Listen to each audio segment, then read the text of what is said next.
Selamat pagi warga jemaat yang dikasihi Tuhan. Kita akan memulai hari ini dengan bersama-sama membaca Alkitab dan merenungkan firman-Nya dalam renungan kita di Morning Call GPIB.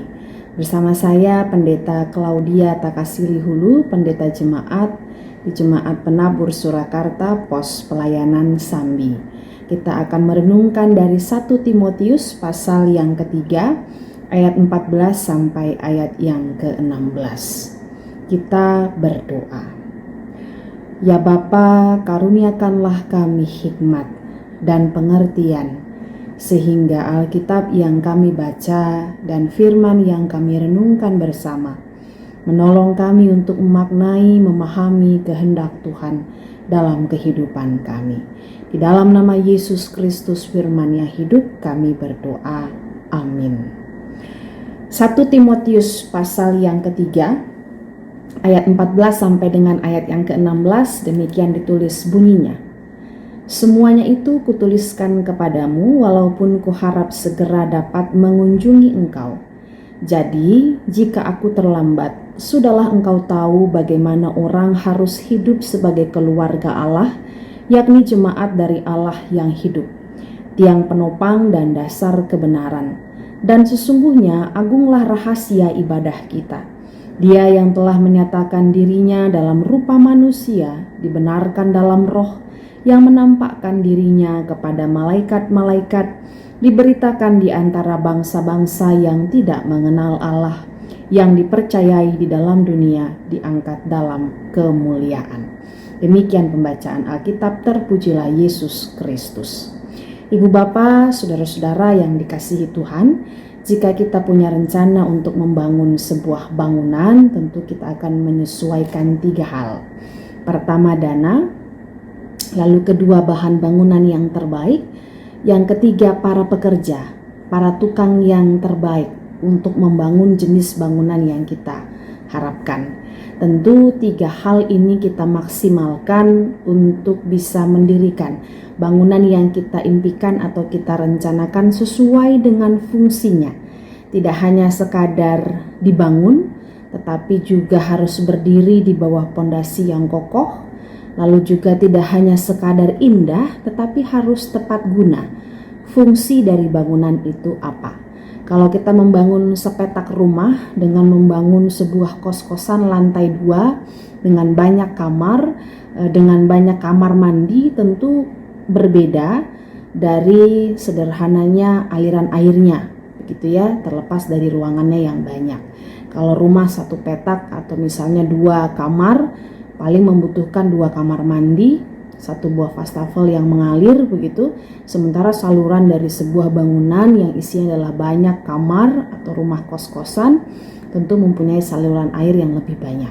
Nah, oleh karena itu untuk membangun sebuah bangunan kita mesti cermat berpikir, merencanakan supaya tidak terjadi kerugian ataupun bangunan tersebut tidak selesai sesuai dengan yang kita harapkan atau dana habis di tengah proses pembangunan. Yang kita baca dalam 1 Timotius pasal 3 ayat 14 sampai ayat 16, sebuah surat dari Rasul Paulus kepada Timotius, yang sekalipun saat itu mereka terpisah jarak, Rasul Paulus tidak bisa berjumpa langsung dengan Timotius pada saat itu, sebuah surat untuk meneguhkan Timotius dalam prosesnya atau posisinya untuk melayani jemaat Tuhan di mana ia diutus pada saat itu. Ini menarik karena surat menyurat ini ternyata masih terus berlanjut pada era zaman yang sekarang, tetapi kita lebih dimudahkan. Tidak hanya lagi menulis di selembar kertas menggunakan pulpen, pena begitu ya, atau pensil, tetapi kita bisa menuliskannya pada media-media alat komunikasi kita. Entah itu melalui WhatsApp, entah itu melalui kita perjumpaan meeting, Zoom meeting, Skype dan seterusnya. Kita terpisah jarak tidak lagi menyulitkan kita untuk menyampaikan pesan. Nah, hal ini penting, apalagi situasi yang dialami oleh Rasul Paulus bersama dengan Timotius sebenarnya sedang kita alami saat ini. Pandemi COVID-19 memaksa kita untuk kemudian mulai meringkas banyak hal, tetapi tidak menghilangkan maknanya atau menghilangkan esensi dari perjumpaan atau percakapan yang seharusnya dilakukan secara langsung. Contohnya beribadah, gitu ya. GPIB berproses dalam banyak hal sehingga bisa menempatkan ibadah virtual itu menjadi sebuah media yang bisa menggantikan ibadah-ibadah luring kita, tatap muka kita di gereja ataupun dalam ibadah-ibadah keluarga yang biasa kita lakukan di rumah-rumah warga jemaat. Ini menarik. Menariknya karena di satu sisi peristiwa COVID-19 ini membukakan jalan kepada kita untuk berubah, untuk memikirkan banyak hal dan bersiap dalam banyak hal, tetapi di satu sisi bisa melenakan kita, ya. Pada saat ini ada begitu banyak daerah yang sudah melonggarkan peraturannya, bahkan kita sudah bisa beribadah di gedung gereja tanpa punya lagi batas peserta. Biasanya hanya 50, sekarang di atas 50 boleh selama memungkinkan untuk tetap melakukan protokol kesehatan.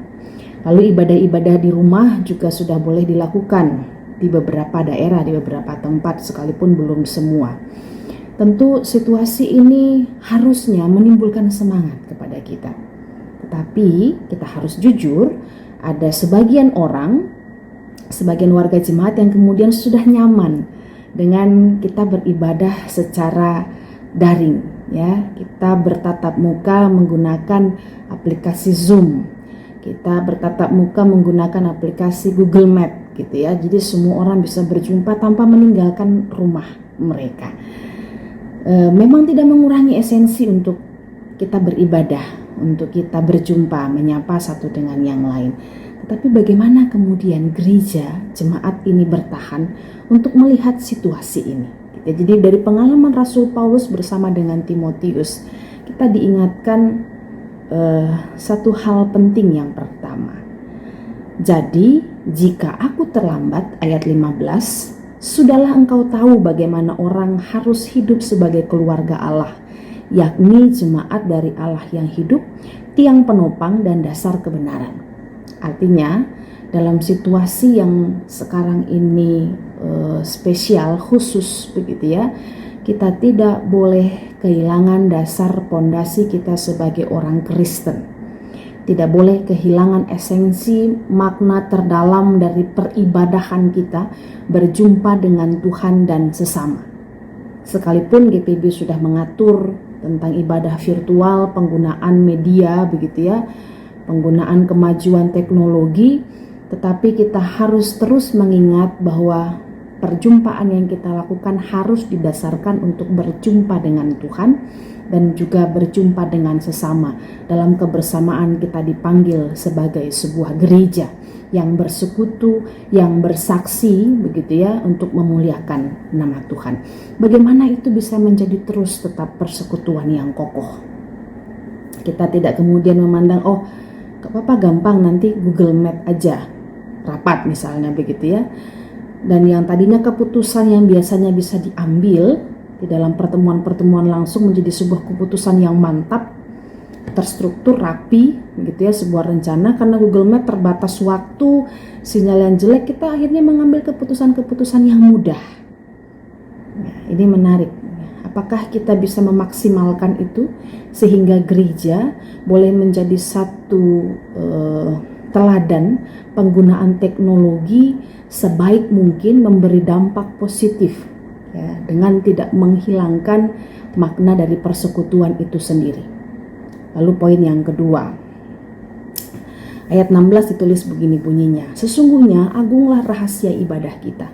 Dia yang telah menyatakan dirinya dalam rupa manusia dibenarkan dalam roh yang menampakkan dirinya kepada malaikat-malaikat, diberitakan di antara bangsa-bangsa yang tidak mengenal Allah, yang dipercayai di dalam dunia, diangkat dalam kemuliaan. Bahwa Kristuslah tetap menjadi dasar ketika kita melakukan, menikmati, beradaptasi dengan seluruh kemajuan teknologi di zaman sekarang, terkhusus di masa pandemi COVID-19 ini. Tidak membuat kita terlena, tetapi justru kita memaksimalkan itu semua untuk memberitakan tentang siapa itu Kristus.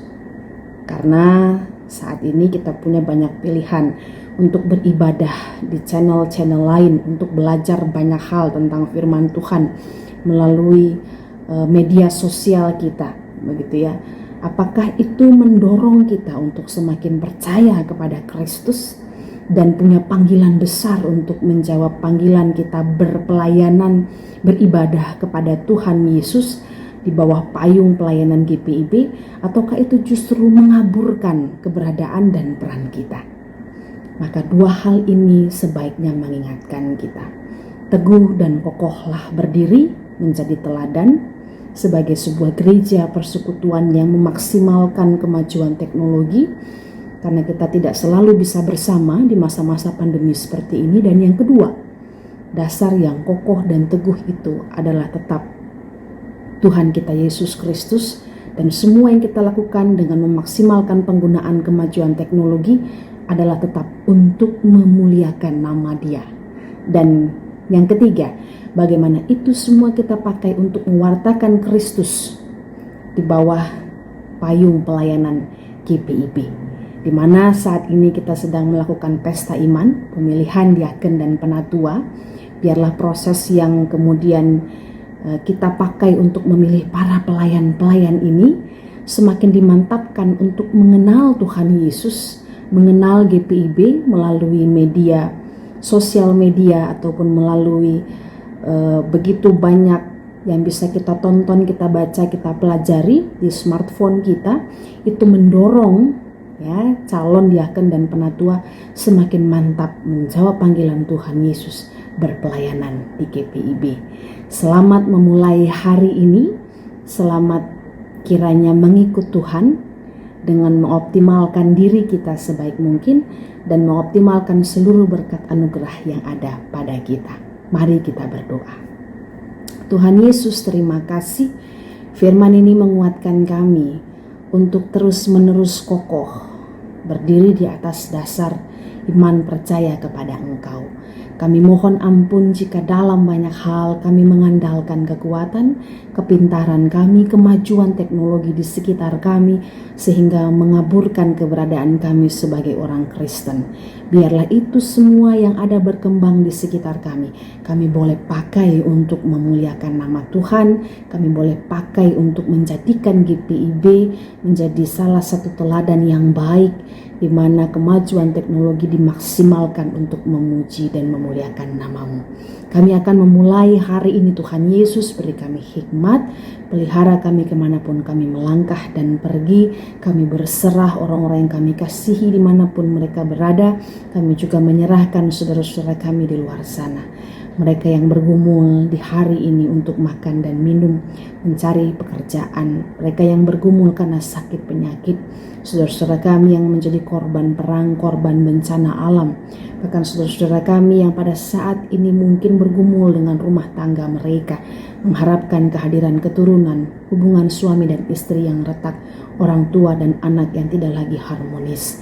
Kami memohon kepadamu, kiranya hari ini rahmat-Mu melimpah atas mereka semua, atas kami, sehingga kami dimampukan untuk menjalani hari ini. Terima kasih Tuhan Yesus, kami memulai hari ini dalam nama Bapa dan Putra dan Roh Kudus. Amin.